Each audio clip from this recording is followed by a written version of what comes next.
Welcome to LOA Today. I'm Walt Thiessen. With me on the show today, Debbie G and Neo Positivity. This is your daily dose of happy. We are so happy you decided to join us today. And we're especially happy because we have a full house again. We got Neo here. We got Debbie G here. We have a guest here. Well, this is like the way it was in the old days. This is great. So, right? I mean, well, that's what it feels like. It feels like it's been a long time since we had the whole crew here. But it's been a long time since rock and roll. There you go. Yeah, it's been a minute. Been a minute. And we have a special guest joining us also. Her name is Magic Barclay. Now, if you've had any health issues, you might want to think about what you've experienced and what Magic's experienced. She's had cancer. She's had Lyme disease. She's had a stroke. She's had diabetes. She's had a heart attack. She's a hypoxia survivor. How does that match up to whatever you're dealing with? Yeah, that's what I thought. So you're going to learn a few things today. So Magic, thank you for joining us. How you feel? I hope you're feeling good after all that introduction. I'm feeling great, and thanks for having me. Good. I'm glad. And by the way, we want to thank you for joining us. You are contacting us from down under. It's 6 a.m. as you're recording this with us. That's heroic. Yep. So thank you very much for taking the time this early in the morning to actually wake up, open your eyes, and say, "Oh my goodness, the world is here." So and what a great experience to wake up and say that. Yeah. Well, tell us about the background. Tell us what happened with all this. Yeah. Well, look, for years I was mistreating my body. I mean, I was an alcoholic by 17. I was not doing very safe behaviors at the point of 21. And I actually didn't have a life plan past 21 because I kind of did everything I could to write myself off. And, when you're young, you think, that's right, I'll stop all that. I'll grow up and everything will be fine. Well, everything wasn't fine because I'd done so much damage early. And as I got older, I started finding that I had these diagnoses because a diagnosis is just a label to a collection of symptoms. And a collection of symptoms means something's wrong to a collection of systems. Didn't know that then. So, I was diagnosed with all these things. When I got my cancer diagnosis, I was already a mum to 2 young teenagers, and I was told I had 12 months. So having to tell your kids, Mummy won't be here next year, that's just the worst. So I had surgery for my cancer. I didn't want to do anything else. I wanted to go natural. And unfortunately, surgery was botched, and that left me with even more conditions. And while I was recovering from it, that's when I got the Lyme. So, things just kept snowballing. And it got to a point where I said, look, this has to stop. These doctors just keep giving me these labels. They've already let me down massively by gaslighting me and dismissing me for years. When I said something was wrong, they told me I was imagining it, basically. And then when they told me I wasn't imagining it, they told me I had a year left. So, kind of didn't trust them. Then they did the surgery, botched that, left me with stenosis in my neck, which caused hypoxia and lymphedema. And, so I kind of went, right, there has to be a better way. And that's when I threw myself into natural health. I really decided to study what all the systems of the body did and what these collections of symptoms meant for my body. So rather than chasing symptoms like we all get taught is okay to do, I wanted to repair the systems. And I'm still going, but, that's what I do. It's what I do with my clients every day. It's what I do for my family. And I love it. The body has absolutely no excuse to make any sense to us whatsoever, but wow, it's fascinating. Yes, so, it is. Yeah. And I have to applaud you. I mean, in one sense, your story is unique because, we don't get too many people here on the show with as many devastating conditions as you've had. On the other hand, we've had lots of people who have come in telling stories about how they just had devastating things happen to them in general in life, and then they bounce back, and it actually turns into a career path, which you've also done the same thing with. And the thing that's really interesting is, in every case, the person who made that big transition, not only did they make the transition, but they love the work. And I get that sense coming through from you very loud and clear. You love this, don't you? I do. I get so excited, like really nervous, butterflies in my stomach, a little bit of imposter syndrome come in every time I do a new intake. But then I see the intake and I'm like, this is so cool. Everybody's body is so different and so amazing. And, I love giving people some answers that maybe they didn't ever hear before. And, I really love it when I hear, why didn't my doctor tell me that? I don't know. Why didn't they? Here it is. It's on your intake form. I know just from the pre-show conversation we all were having that Debbie G is like, chomping at the bit, waiting to jump in here. So Debbie, I'm going to turn the mic over to you. What do you got? Well, first I want to say thank you for being here today. You are hot and heavy on my mind today about what life has been presenting with me. And I got to agree with you. Doctors are practicing something. Medicine. Something. Shit. I'm not going to something. I am not going to discount the medical field. It's there for certain things, for sure. But what I know is that it can be better than it is at the moment. Now, I also have faced numerous surgeries. I don't know. I call myself a walking autopsy because I've had so many, like slice. I mean, not to be graphic or anything, guys, but I've had that many surgeries. So now I have a few parts missing and I'm getting older, and I just had my iron replaced because I don't absorb iron very well. It's something I've never done that. Well, maybe my body just needs to learn to do it differently. But what I know with no thyroid, no gallbladder, that I am experiencing some definite stuff going on. One of the things I was curious about were the bile salts, because, they took my gallbladder out when I had my hysterectomy 20 years ago, and I got a staph infection from getting the hysterectomy, almost died in ICU for 4 weeks. No food or water by mouth. I was walked out of there. I was this big. It was ridiculous. Gallbladder's gone. I think they took it because they were trying to stop this infection. I'm not even sure really, because I don't really remember. But no one ever said, you're going to need this, or this is what, oh no, you're good. You don't need that thing. And come to find out, gallbladder is sort of like if you had oil in a cup and you put some Dawn dish soap in there and it emulsifies the fat. That's what the salts do. And I don't even know if I have that correctly. But that literally just came magic. Like in my life, I heard about this on TikTok, for God's sake. Not my doctors, but TikTok. Telling me about bile salts. And I'm like, oh, my husband, who has a compromised liver from he doesn't drink anymore, but used to. I'm like, why doesn't anybody tell us this shit? It's crazy. So I will start with there. And then, of course, the no thyroid. But I wanted, Magic, you're going to be so proud of me, because yesterday I demanded Armor, at least. So Armor being a thyroid replacement, everybody who's listening.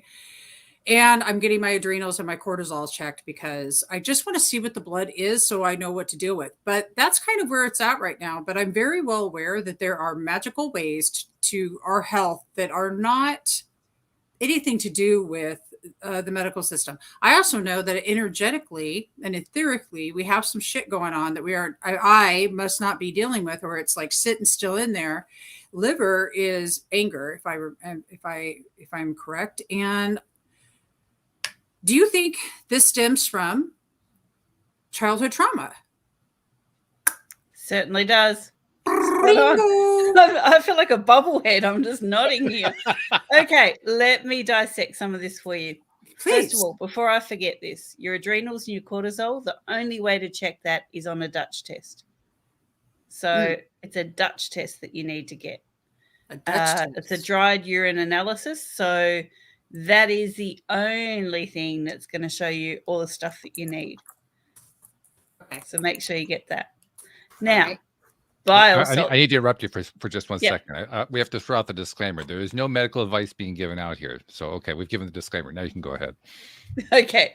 So bile salts. Yes, your gallbladder processes all fats that come through your body. You kind of need that. Like, it's not just something that they can toss in the scraps bucket. There you go. Oh, no. Same with thyroids, but hey, they took mine too. You know. Oh, you don't need that shit. Just You don't ever need to regulate your Nothing. hormones or your fats. Never. Don't worry What do you about do? it. Yeah. No.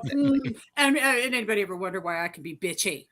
I think we all can when we've been through this stuff. So, look, you do need bile salts. Normally, our gallbladder has all these functions that it just does. It catches the overflow of the liver. So, everything's connected to liver. The liver is like a burning furnace 24/7. Every chemical, every neurotransmitter, every enzyme, every blood cell, every emotion, every thought, every feeling, everything goes through the liver every single day. Okay. When the liver comes across fats, it asks the gallbladder to take those on. Okay. And so that you can use them to create lipids in the body, or you can get rid of them. You can process them. When you don't have a gallbladder, yes, you do need to take bile salts, ox bile. I mean, it's kind of crazy, but it works. It does it. So yes, I would be taking those. How long is it going to take? Sorry, how long does it Look, take with you these see ox changes bile? within 30 days. The Within body 30, reacts okay. very, very quickly to anything. So if you do have a gallbladder, you only need to take the bile salts or advanced Tudka. That's a great supplement that helps the gallbladder. You only need to take these for a short amount of time. So any supplement, you should only be on it for a short amount of time. But without a gallbladder, I would be, without knowing your full history, I would be looking at taking that for a longer period of time. Now, you mentioned the liver, and so did I.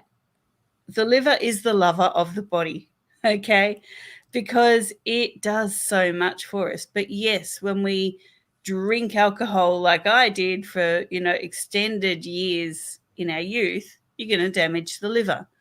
You're going to block it. If your blood gets too thick, it's called sludge. It blocks the liver. They actually call it sludge. Interesting. It's called sludge. Sludgy thick blood. blood is called sludge. Wow. So you can block the liver, which means then you can't process everything that you're supposed to process. And if you're angry, envious, jealous, fearful, they are all emotions of the liver. So if you stay in those emotions for a great period of time, then you can get a lot of liver damage. Tying that back to adverse childhood experiences, or ACEs, or ACEs, adverse childhood relationship experiences, that can damage the liver because you can become angry. Why did this happen to me? You can trap trauma in all your cells. And of course, that goes through the liver, and the liver just keeps saying anger, anger, anger, jealousy, fear. Everything is tied in, everything affects everything else. But if your liver is not working, you've lost your lover. Oh, wow. I mean, that just makes complete sense. How that would tie in. So we're getting an education, aren't we, Neil? Okay. Yeah, I'm like, wow. Sometimes you guys bring someone on that kicks some knowledge about like nutrition and stuff, and I'm just like, I'm writing stuff down. Keep going. There you go. I'm curious what you think about it. Okay, so what do you think about doing body resets, about resetting the cellular structure? So whether it be through a water fast or a 80-20, meaning 80 vegetable, 20% fruit juice for a short span of time to just reset the cells. What's your vibe on that? Look, it can work depending on what immune type you are. I used to do a lot of fasting, and I found I was just getting bigger and bigger and bigger post-fast. Like I did 24 days on water once, and I actually gained weight during that time. Go figure. Inflammation? It's not for my body type. It's not for my immune type, rather. Mm-hmm. So there's actually 5 immune types. So extended fasting only works for a couple of those. Now, autophagy is great because it cleans up all the dead cells. We need to do it. But we don't need to do that in extended fasts or in restrictive eating. We can just simply apply that through time-restricted eating. So finish eating at, a certain time at night and wait 14 to 16 hours before you eat again, and create like a 4 to 6 hour eating window of the day. And that's when you eat what you need, what you want, what your body tells you, but only in that window. And if you're fasting for 14 to 16 hours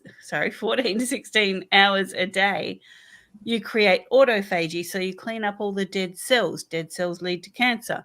You clean up all the waste. You can help your liver clearance. You can help your mind, because we know that all of these organs are part of the innate immune system. So we need to support the innate immune system. Like I said, extended fasting, not for everyone. It really depends on your immune type.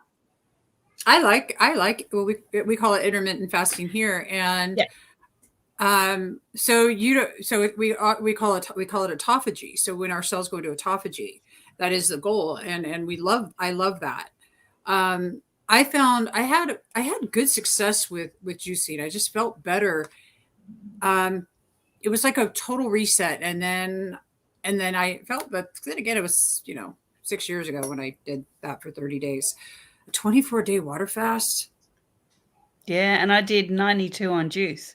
Oh, geez. So yeah, I loved it too. And I had abundant energy, but as soon as I stopped it, my body went, we actually didn't like that. We didn't want to tell you. So it told me. Oh, okay. Okay. All right, So- I gotta jump in. My bad. I gotta jump in because I only got like 8 minutes before these people call me. But I have to. I'm trying to.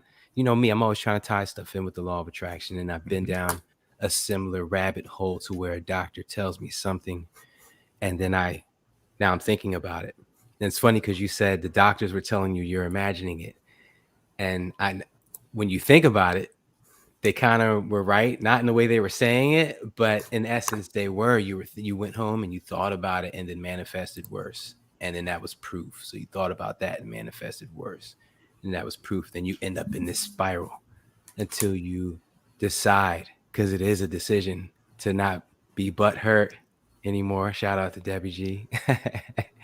And then you start thinking different and you pull yourself out of it, and now I could see it glowing off of you. So if anybody's going to learn any type of lesson for the mental game about this episode, I think that should be it. At the end of the day, it's like it's written on a shirt, thoughts become things. When you're sitting there thinking about it, you're watering a seed, and that seed will grow. So I love that we can pull from that a great law of attraction tip in addition to something health related. Because normally we just go law of attraction. So now we got some supplements and exercises, mentally and physically to do with that. So I appreciate that. Definitely.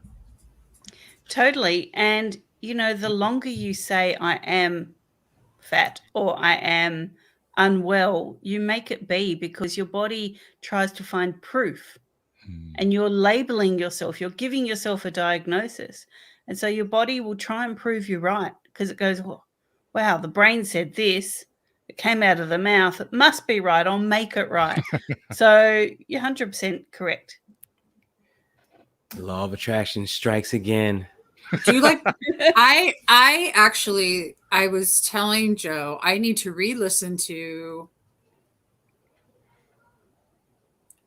Dr. Bruce Lipton. Is it Belief of Biology or Biology of Belief? Biology of Belief. Biology of Belief, which is actually, there's a video I found that was quite fascinating, and it was very scientific, and you got to stick with it. But oh my gosh, epigenetics is a real thing. So what you were talking about, Neo, epigenetics, and that is the belief system. So I wanted to ask you about that. Exactly what Neo is talking about, epigenetics, the belief system. And I love Joe Dispenza's work too. You are the placebo, which I have on audiobook. It's so good. But those two came up to mind when you were talking, Neo. What's your take on that? My take? I love both of those. And, I haven't heard them for a while. I kind of have to go back and listen again. But, what I work with is the PNEI of trauma, which Dr. Gabor Mate wrote about in The Body Says No. Mm-hmm. And, that ties into these things. And that is that every system, as I said, no system works alone. Every system follows on, and the P is your psycho. And so what you believe, what you attach to something, so a thought, a feeling, then sends information to the nervous system, and that creates pain or nervous responses or sympathetic dominance. And then that sends information to the endocrine system, which causes the hot flashes when you're about to, go public speaking, and you tell yourself, I hate public speaking. And all of a sudden you get hot and clammy, and, the world changes and you get dizzy. And then that sends information to the immune system.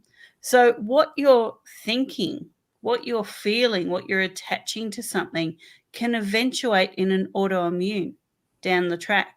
We ignore the pain, we ignore the endocrine response, and then the immune system, big dog on the block, says, okay, well, you didn't listen to me. You thought this, now I'm going to make it this. Now, it could just be, runny nose, or it could be a full autoimmune. So definitely our beliefs, our thoughts, our feelings are so tied in, and we really need to be more gentle on ourselves and more accepting that, okay, we can have a thought of something, but it's a passing thought. It doesn't mean anything. We're not attaching it to something. We're not putting all of that energy to it, because it will create disharmony in the body. No doubt. There's something that I wanted to throw in here and get your take on. A metaphor that we sometimes like to use to describe the role that our thought process, but also our belief system plays in making things happen, in bringing things on in our lives, and more precisely in how we respond to signals, signs, indications that come from the universe outside and from internally as well. And the metaphor is like it starts with a whisper, and then it's a nudge, and it's a tap on the shoulder, and then it's a harder tap on the shoulder, and then it's a shove from behind, and then finally they get out the 2x4 because you have been paying attention. And I'm wondering, do you think that metaphor actually applies to the world of health as well? 100%. And in the innate immunity or functional health solutions community, which I'm part of, we often talk about whispers becoming screams, because if you don't listen to the whispers, which could be an ache or pain, it could be an allergy, it could be psoriasis, it will become a scream, and that will be full-blown autoimmune or polyautoimmunity or cancer or whatever. So, yeah, you really do have to listen to your body. You have to be in tune with it. And something, unfortunately, is over the past several decades, we've been told, stop listening to our bodies. We've been told the doctors, the medicines, the whatever, I'm not going to get, too naughty here, but a lot of things cover that symptom. That symptom is no good. Got a runny nose? Take something. Got a headache? Take something. Don't listen to those whispers. Cover it up. Stop the symptom. And the problem is the root cause is still there. So it starts gaining momentum like a stone going down a hill, collects stuff, becomes an avalanche. And when you hit with the avalanche, there's not a lot you can do. You can't outrun it. So we really do have to listen to the whispers. It's kind of like the question, excuse me, that Abraham Hicks gets when somebody's in the hot seat, and the question from the hot seat is, well, if let's say you've fallen out of an airplane and you don't have a parachute, how can you attract landing softly on the ground? And that's where Abraham says, well, isn't that a little bit late to ask? Yeah, you had all these opportunities up until then. You're asking then, really? But that's the whole thing. So you get in the plane, you got this gut feeling, oh, something's happening. Maybe I shouldn't get on the plane. No, I'll get on the plane anyway. Maybe it's a passenger plane and you get the wrong seat, and you get angry at the moment that you got the wrong seat, but it's the universe telling you this is not meant to be happening today. You shouldn't be here. And then you hear something with the takeoff gear, and you hear a noise and you go, oh, no, something's wrong. That's when you need to be looking for the parachute. Okay, because your gut is telling you something is going on. And in life, we dismiss those gut feelings, and the gut is the second brain. We really do need to listen. But it does raise a very important question, because like you said, you need to get at the root causes, but most of us really don't know what the root causes are. We really don't know how to use these signals that come our way. So when we get a signal, I mean, we've been we haven't been trash talking the medical industry, but we've been pointing out, there are gaps in what they give us. Okay, so especially if it's something where the medical industry really isn't giving us what we need, what do we do? You seek someone who looks for root cause. You look for your health detective, if you want. That's what we're known as. And you look for someone who asks you lots of questions, because it's all in history. Everything is in the history, and everything you say on your history or your intake form is important. You know, I have clients say to me, "Oh, I'm sorry, I wrote that on my form. It's probably not important." And I go, "Actually, it really, really is. And thank you for writing that on the form, because that now tells me something else." So it's all in the history. I had a question. That's very consistent, by the way. I just want to mention that's very consistent with just about everything else we talk about, where mindset and law of attraction are concerned. It is all in the history. So just wanted to throw that in there. But go ahead, Neo. I want to throw this out to everybody, and you tell me what you think. When I was in flight school, because I'm a pilot, towards the end, it was about 3/4 of the way through. I'll never forget it. Twice on the way to school, which, you know, you can't cancel. It's $200 an hour. You already paid. On the way there, I was like, don't do it.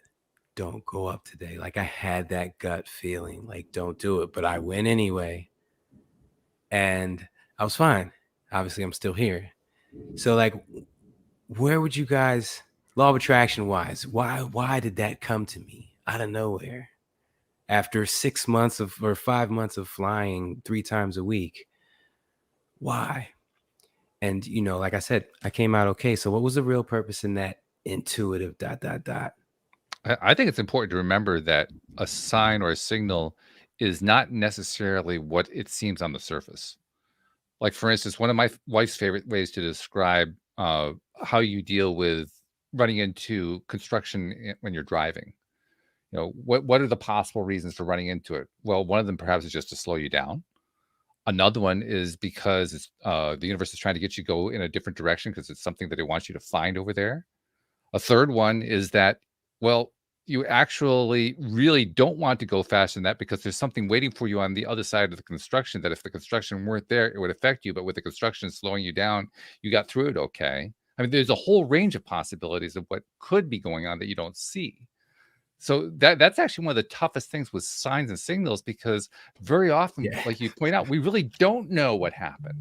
So the real challenge here is to develop a trust, a belief that something is being told to me that I may not know the final result on, but it's something's being told to me, and if I follow it, I'm going to end up with a better situation than I would have if I didn't follow it. So reversing the script on that sense, because I didn't follow it, and I'm trying to think about. I would try to think about the way life is laid out. Mm-hmm. And when you try to reverse psychology, I guess not reverse psychology, but reverse your way out of that, I'm just questioning. Well, it's not so much necessarily that you could have gotten hurt. Remember, there's also the possibility of a better opportunity that you dismissed because you decided to go flying that day. It may not have been anything to do with something dangerous. Maybe that, I don't know, maybe there, if you had stayed on the ground, there was somebody who's going to offer you a speaking gig that you wouldn't have gotten otherwise. Or I would have won the lottery. Or you won the lottery. I mean, there's all kinds of possibilities. That's the point. We don't really know what they are. But it's not just traumatic things. There's like a whole range of possibilities. And you know what, maybe tell you, that was total BS too. Like, getting in that plane as I'm taking off, I'm like, yo, come on. Remind you, I'm the thoughts become things king, and you know how powerful we are when we're thinking that. So it's like, that was just the worst. But yeah, so maybe that thought was just for you to be more present when you got into the plane. Could be. And it was just to stop you and shake you for a second and go, okay, you actually really need to be in this moment. I was thinking that I was going to get complacent with my pre-flight procedures and to take extra care, because there's there's about 45 minutes actually worth of stuff you're doing, checking the plane on the floor before you start. After you start it, you have a run-up that takes like 10 minutes where you're doing different things. So I took it as a sign to just be extra careful with that, because I've slipped before. You know, everybody gets a little complacent after you've been doing something for a couple of years or whatever. So that was the only way I could take it. It makes sense. I was like, take something better. I'm really glad that you made it through that, Neo. Me too. And actually, I think it is for more awareness, because I think we do get complacent. Like when we're driving now, I'm going to get in my car in a little bit and I'm going to be thinking about this. Exactly. staying present, because I can trail off in my car and get my tunes going and just be like all up in my daydreamy self. Really good stuff.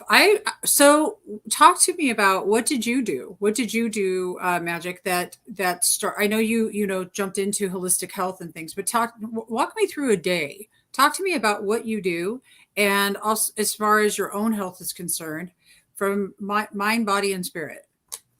Okay, well, my day starts when my alarm goes, and it's not an alarm that blares. I'm going to give a plug here to Deep Forest. I love their music. And so my alarm is a Deep Forest tune from their Sweet Lullaby album. And so it just gently wakes me up, just really calmly. So there's no shock to the system. And my body knows when I hear that beautiful, calm music, it's time to start waking up. So I give myself a little bit of time. I never hit snooze, but I give myself about 5-10 minutes to just calmly wake up. Open my eyes, I lie in bed for a minute. I say, wow, today's a great day. I'm alive.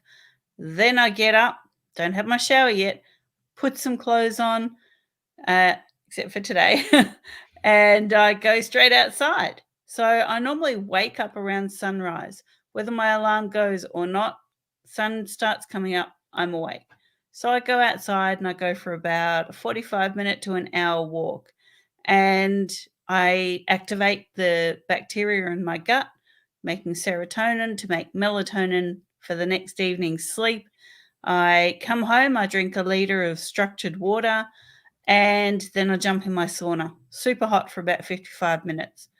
So that kind of 2 hours of routine before I've even had a shower gets me started.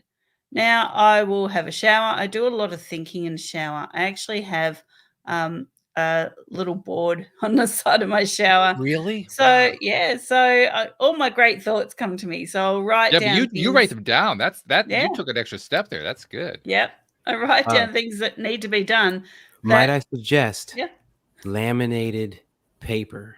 Like if you have an affirmation list or something, you could read to yourself a paragraph about your day or whatever, and laminate it. Leave it in the shower. Cool idea. Yeah. Yeah. So yeah, I do my thinking there, and then I get up, feed the cats, and get on my day. I will check my emails in the morning when I first come to my desk.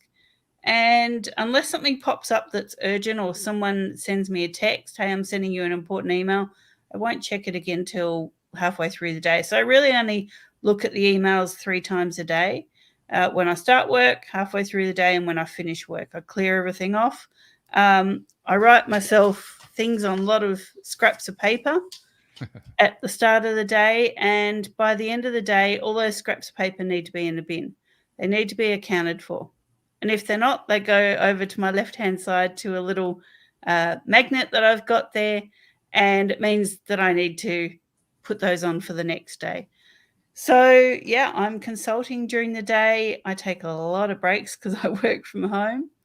And when I'm doing that, I'm outside in my veggie gardens, or I'm playing with my cats, or I'm, playing with the kids. I mean, my kids are now 20 and 23. But we do live action medieval role play. So we'll go across the road to the park and, bash the heck out of each other with our weapons on my breaks. Cool. It is kind of cool. And so that's kind of what my day looks like. In the evening, I make sure I have dinner with the kids every night. And that's our time to debrief, discuss what the day was, what's going on in your life kind of thing. I mean, they come in and out of the office all day and chat to me and whatever. But yeah, that's kind of how my day rolls. For my health, apart from my morning routine, I do supplement. And so it depends on what I'm focusing on with my health at that point. But yeah, I kind of just listen to my body. If I don't feel like working, then I won't work. If I can move things, if I don't have client appointments, I will move things to a day that my body says it's okay to do this now. So yesterday, for example, my back was a bit janked up. So there was no way I was sitting at my desk all day. Absolutely no way. So I spent the whole day outside. And, so I really listen to my body now. Which is a skill, by the way. I really think I like that. And an art. It's all of those. Yeah. Yes. There's deep, intricate sections, and you need to know them all. Yeah, the more you know, the better you are. exactly. So there's been a lot of stuff going around about doing parasite cleanses, doing like Pau de Arco, all kinds of stuff like that. What's your vibe on all of these things? Is it necessary? Is it something that you do? Not necessary if it's not a problem. Again, it's all in history. That's So, true. It's not. That's true. yeah, look, everyone's different. Some people do have parasites, and yeah, a parasite cleanse is a great idea. But if you don't have parasites and you do a parasite cleanse, you can actually be depleting the body. So it really depends on if that's something you need to do, not something you want to do. Pau d'Arco, again, not for everybody. So, everyone's different. All our situations are different. It really comes down to the history. Yeah. Very good. Thank you. This is That's good. awesome. I like this. What's your favorite healthy food or food that Ooh. you garden? A favorite healthy food at the moment, because it's winter, I love a winter salad, which is grated beetroot, grated carrot, and a little bit of thyme, a little bit of rosemary, and a little bit of MCT oil for me. So I mix that up. That's my winter salad. So it's kind of what I'm on at the moment. In summer, my favorite food is watermelon.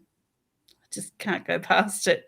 But it's got to be watermelon with seeds because, fruits are supposed to have seeds. They are. Oh, yeah, that's right. I heard about this. I heard two things. One, baby carrots. Have you ever grown a baby carrot? I've never seen a baby carrot. I have, but it's because it's stunted because it didn't get enough nutrients. So, Yeah, but it's not something I would go and buy. Here in the United States, we have bags of things called baby carrots. Yeah, we And have them here too. They're so cute too, little baby carrots. And it's just But they've been picked way too early. well, actually, they're actually genetically they're Oh, modified. that's even worse. Oh wait, it gets good. So what they do is they take the crappy carrots and they make the baby carrots out of the crappy carrots that didn't make the grade. I mean, and I sat there and went, geez, no wonder. So yeah, I love that. Insert facepalm emoji right here. Seriously, right? I know. Don't mess with nature.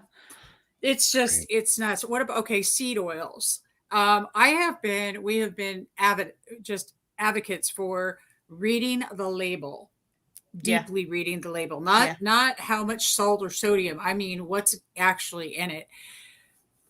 And where was it made? Where was it made is a whole other thing. And then like whether or not that avocado oil being olive oil and olive oil not being real, if it's blended and it has to be sort of like the coffee, has to be single origin. There's some stuff. The fact of the matter is what boils down to is there's some things that get put into our food here in the United States, especially. We have stuff that we still do here that's banned over there. And vice versa. We do stuff here that there's no way it would fly there. So. Serious? Well, I think we all should. Yeah, that's hilarious. So, but are there any seed oils that are good for you? I'm not a big fan of seed oils. I'm really not. By the time you crush a seed, you release the oil, it's already rancid. Like if it has to go on a shelf at all, it's not good. You're better off, making pure seed oils yourself by crushing the seeds, harnessing the oil right then and there. Otherwise, it's no good. But yeah, look, I'm not a huge fan of oils. Like I said, I use MCT oil here. We use it to cook with. I use it on my salads. One of my sons has LPS, so he can't have it without it being kind of cooked with. So yeah, look, that's probably the only oil that we do here. But yeah, geez, don't just read your labels, ask questions. I have to agree with that. Yeah. Ask those questions. Coffee was like, I have 1 cup of coffee a day. Not everybody thinks that coffee is great, but there is something that we changed with coffee. One is, and that is getting single origin coffee only. And I use a French press and that's it. So it's not going through plastic or anything like that in a coffee maker. Yeah, yeah. Look, coffee is one of those things that can really harbor mold. So if you're dealing with mold issues, if you've Oh, got a no. Th2 immune type, coffee's not the thing for you. How do you find out your immune type, and how in the world do you know if it has mold, and how would you know if you had mold? Wow. How long have you got? All day. Well, I was supposed to see the doctor in an hour, but all day. So mold has a number of symptoms, like probably too many to list off here, but pretty much it cloaks the immune system. So it's the great survivor in life. It suppresses every immune type. Doesn't matter which immune type you are, it suppresses them all. Mold is used in warfare. Mold is also used in medicine. We know it as penicillin and things like that. Yeah. It survives. So you have pathogens and you have parasites. They all want you to be alive. They need a host. Mold doesn't care, because once it's done with you, it's a decomposer. It moves on to the next thing as you're decomposing, as it starts that process on you. Oh, So I get it. I just got a visual on that. it's pretty gross, right? Oh, Yeah. Lord. It's decomposing us. So how do you even Yeah. find out if you have mold? Well, What are you have some to of the do, symptoms? yeah, you have to do a root cause analysis with me and my team, or with any of the other innate immunity practitioners. We can tell you that you've got mold. We can look at that history form. The other thing there is that immune types, we can work out what immune type you are. And like I said, there's 5 so far that we know of. There's more research into that now going on. So, that's super important. You can't expect one food or one superfood or one supplement to be okay for everyone. It just doesn't work like that. So yeah, you need to be in touch with someone that's their thing, that's their jam, that's what they do. But back to mold, yeah, it's nasty. Did you And have mold? yeah, I had mold toxicity for quite a while. We lived in a moldy house, and this is my point: is you can leave a moldy house, or you can stay in it, and you can, people think I'll bleach it, I'll cut it out, whatever. It's already in you. It sends off spores. So it gets into your furniture, it gets into your soft furnishings, your clothes, gets into you. You leave that house, you go somewhere else, you're taking the mold with you. So it's something that you really need to address, and address properly. And, the top mold harboring foods are coffee and chocolate. So Well, you've got to be really careful where you buy that from and what you do with it. I buy it from Coffee Bean. Ask them. Can you guarantee there's no mold in this? Oh yeah, I could just see they're probably. I wonder if they know. They Okay, won't. I probably doubt it. These cute little teenagers that are doing their job, hey, you have Don't mold. make them cry. Whatever you do, don't make them cry. I want to know if you've got mold in your coffee. What do you mean mold? Well, because do you test that? No, but maybe we're on a new business, the mold testing kit. Actually, maybe there should be someone around that does that. Why doesn't somebody have a? That's just, look, and the reason I'm grossed out right now is because we had a leak in the window here, and I've noticed that it's a little musky, and I've thought about, God, what if there's mold? Ew. Now I'm ew. That's sort of the same thing with the parasites. Ew by both. Yeah. Yeah, they're both. Yeah. Well, all of it. Well, look, I watched The Fabulous Fungi, and we are nothing more than mold on the sandwich. I'm telling you. But, we need to be the alpha here, not the mold. Well, mold aside, only about 40% of our cells are actually human. The rest are viral, bacterial, and fungal. So, we are an ecosystem in ourselves, and we have to understand that we are not the supreme beings, because we're actually made up of other things. So, Actually, that leads to an interesting question. I've had a guest on a couple times over the last 2 months, 2.5 months or so, who is an advocate of hydrogen therapy. And from what he's been telling me, first of all, there's not been a whole lot of medical research into hydrogen, which blows my mind because any chemical in the body, any molecule in the body is made up of carbon, oxygen, and hydrogen. Oxygen gotten a lot of attention from the medical community, probably more than almost anything else. Carbon gotten a fair amount. Hydrogen, it's like it's the poor sister or something. It's like it doesn't get any attention, and I don't understand that. So, I mean, what do you know about that? I don't know enough about it because there's not much research on it, and I read research. So, well, apparently there's a great deal in Japan. From what this guy's been telling me, Japan is the one country that has not only done a tremendous amount of research, but they've actually gotten the government on board, and they have legalized hydrogen treatments. So, I mean, Japan apparently is way ahead of the rest of the world on this. So if you want to look stuff up, look into Japan. I'm still blown away at how little the medical community knows about it. And to make matters even worse, here in the US, of course, we have a number of different, health industry standards and bodies and so forth.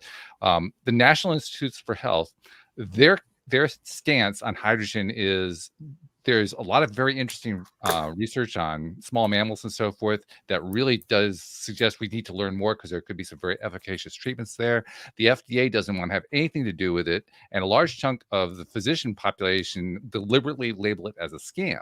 So the US medical population can't even agree on what their response is to one of the most basic atoms in the body, hydrogen. I'm still blown away by that. I'm looking. My math is yeah. I just saw some really interesting stuff. Now I'm going to be on a whole new down another rabbit hole. Okay. Well, I went deep off the rabbit hole because I bought this hydrogen machine that this guy was talking about. Because you did do it at the end of the last episode that he was on. He mentioned, by the way, it also has effectively helped people to reverse macular degeneration. Well, I've got macular degeneration, and all of a sudden I sat up and said, okay, because the doctor is telling me that's irreversible. You're going to go blind. That's what they told me 15 years ago. I can still see, but you're going to go blind, and there's nothing we can do about that. So to hear there's actually something I could do about it, I said, okay, I'm willing to spend the money to save my eyesight. Okay. Well, I'm really glad that you did that. I think that's wonderful. I'm really going to be. We'll see. I don't know yet. I'm going to be super excited to hear about that. All right, I want to do a little shift and talk about bioidentical hormones. Okay. And because just the regular standard of hormones have changed, and both for men and women, and a lot in the holistic industry are using bioidentical hormones. And that's actually what my doctor prescribes, which is what I'm going to be talking about today. So, but for men and women, this is a thing. As we get older, we stop producing some of the stuff we used to. I don't know if it's especially for women, but it seems like it's more so for women. So I'm curious about what your take is on bioidentical hormones. Look, that can be a really tough playing field. They can be great if in the right circumstances, and they can be really detrimental and dangerous if not. So again, it comes down to the history.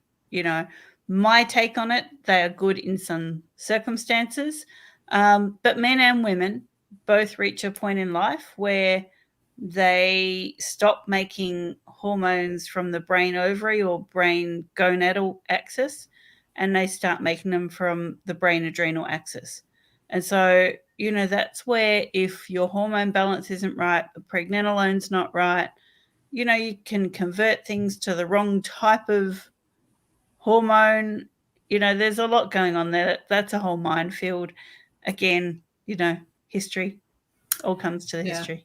Well, I was surprised. I was expecting it to come back with estrogen and progesterone or, estradiol shot. And instead I came back with testosterone shot. Like there is none. It's minus. It's not detectable.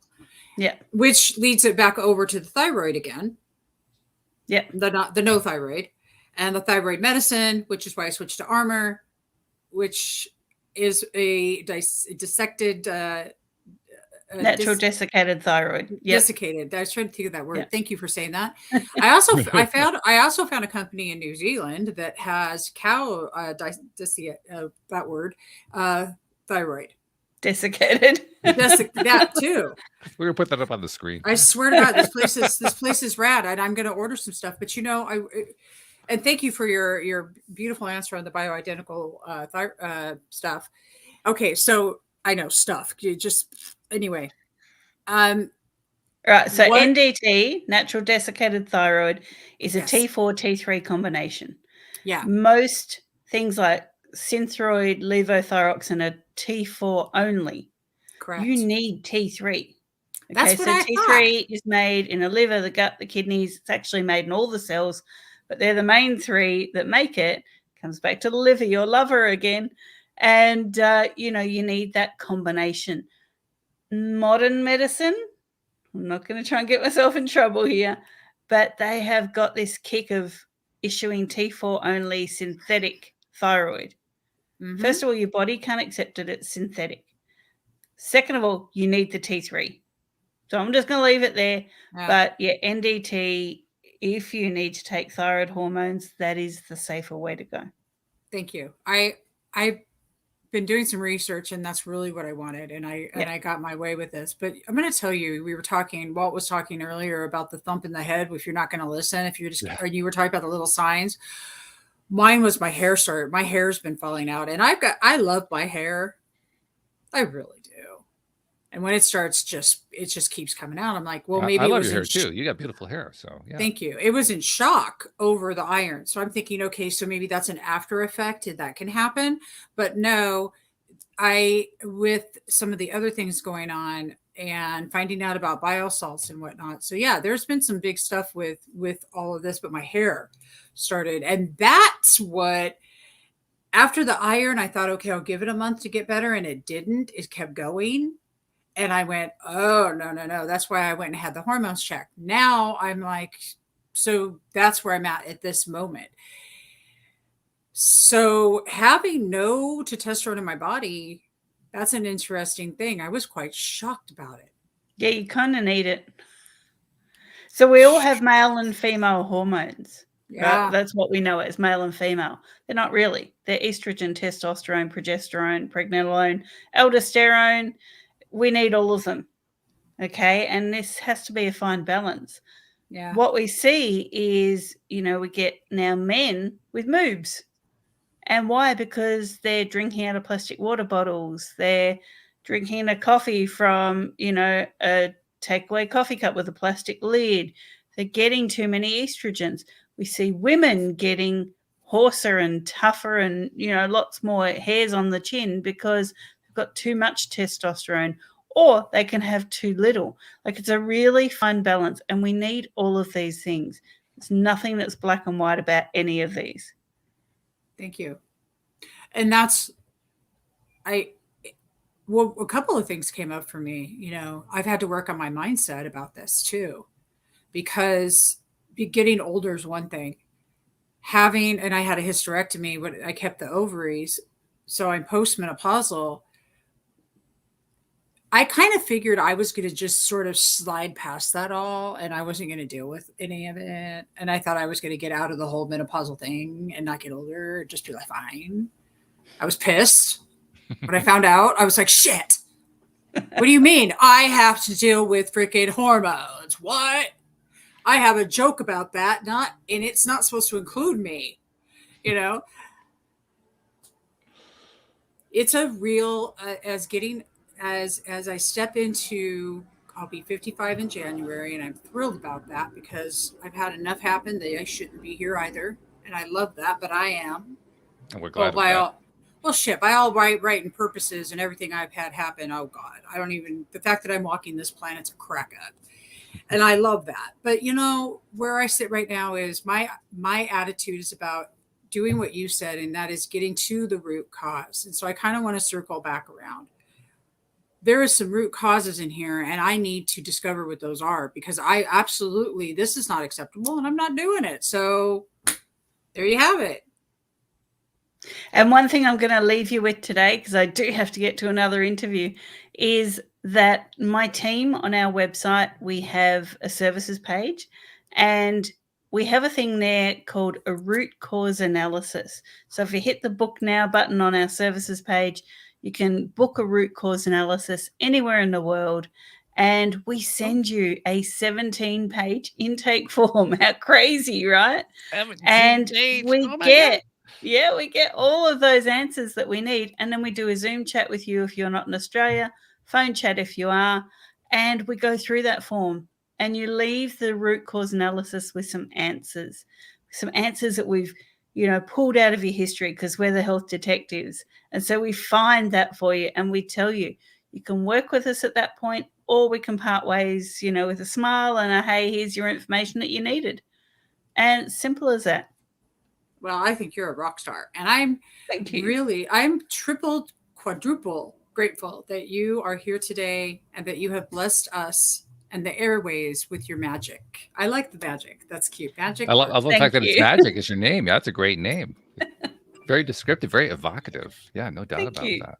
Yeah, it's going to be a pleasure to send people to you. And by the way, we will include a link to your root cause analysis page in the show notes. So there'll be a nice, easy way for people to get there. So yeah, but thank you. And thank you for the work that you do, not just with the people who come to you as clients, but just by reaching out to the world and sharing information that's vitally important information. Thank you on behalf of the people who you'll never see, you'll never hear, who are getting that information. And thank you for everyone listening, because we really do need to understand that we are a body. We are a collection of things. We are an ecosystem. And, we have to be respectful of that, as we do every other ecosystem. Yeah. Yeah. I think there's also an appreciation too. I mean, it's an appreciation of that ecosystem. I think it's an appreciation of our bodies. It's an appreciation of ourselves as, spiritual beings having a physical experience. It's appreciation across the board, really, because that's, that appreciation. Well, we all know that it's the appreciation that, first of all, makes the life worthwhile, and second of all, helps us get to where we want to get to. But that total package of appreciation is, I think it's unmatched. I don't think there's anything that's really better than that, in my opinion, anyway. So yes, but anyway, thank you very much. Tell us also, we'll include this in the link, but tell us what the website is too, because people need to know what. Yeah, it's www.holisticnaturalhealth.com.au, and that's holistic with a W. All right, so we'll make sure that we include that in the link. And Debbie G is off to take care of her stuff. Good luck with your visit there, and I hope they're able to help you straighten some stuff out. I know you got some good stuff out. Is there any particular takeaway you think of that's like the top of the list? The top of the list is get to the root cause. Get to the root cause of what's going on, and that there's many different pathways, considering that we have at least 5 different immune systems that we're dealing with, or I don't know if I said that right. Immune types, yeah. Immune types, and also to be gentle with ourselves. And I loved that you brought up structured water, because structuring water, do you do that out in the sun, by the way? I do that, and I also use essential oils, fulvic and humic minerals, salt, and vitamin C. Okay, sweet. Structured water is an amazing thing. Everybody should check into Dr. Emoto's work just to see what structured water is all about, because it's powerful. We are our cells. And the other takeaway is that we're an ecosystem and to respect it. So thank you. Yep. You have been fabulous, Magic. Thank you so much. Thank you. Thanks so much for having me, for your listeners, for listening to me. And yeah, I've got to run. You can see why I like Debbie G, by the way, Magic. I mean, I asked for 1 takeaway, and she gave me 3. I know, right? It's an abundance of takeaways. I have great active listening. I talk a lot because my mouth makes me money, but I swear to you, I have great freaking active listening. You've got me convinced. Thanks, guys. Thank you very much, Magic. We really appreciate your visit. Thank you, Debbie G. Neil thank you. Had to log off, but we'll see you all next time as well. And thank you to our podcast listeners everywhere. We'll see you all next time here on LOA Today. Goodbye, everybody.